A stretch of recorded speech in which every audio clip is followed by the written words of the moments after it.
How can I explain the pain of that prison gate, gaping more, opening and closing with a soul-shaking finality? A finality echoing screams off walls, along dark corridors of foreseeable futures, where life-giving umbilical cords are cut within cold solitary cells of confinement, with an empty vacuuming sucking life from bones. How can I explain? How can I express being birthed into numbers I can never forget, where every day I regret having to deceptively disguise a weakness, or fear a broken rule, where I become sleeplessly angry when things spiral way out of control. Out of control in a place of mental scars, bars, fences, walls, all whispering wisdoms, if only I bow down. If only I bow down to become part of that dark heart, didactically expressing symphonies of constantly rioting bells, mental tolls, pounding feet and blows, death throws, headlocks, poor balls in socks, a deafening steel doors locking clicks, a despairing silence of my life clock ticks, the angry silence between pent-up breaths and the mournful swan songs I sang when I was bereft. How can I explain?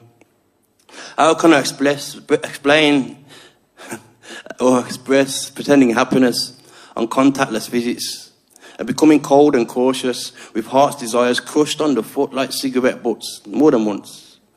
Or the dying inside as I reside in a limbo, while silently reaching and screaming for my close ones who are finally giving up on the family ghost? And how can I explain the excruciating pain of having infected gums and emergency bells repeatedly pressed and no one comes? Or that sound of prison officers heaving another brother down to be bound in body bags when just yesterday they bounced around, not so happy-go-lucky. How can I express being labelled faceless by leaders quoting, "The thought of prisoners voting makes me physically sick"? Here the mental click. So that means that the bill of my time for my crimes will continue to chime along society's perceptions of my lifeline, IPP, indefinitely. But it's my life. It's my love. It's my gift from God. It's my one chance to live. And what about my family who need me? How can I explain or express existing in a place where hopes and dreams are snatched away? And you cannot say simple words like, "Hey, you're beautiful.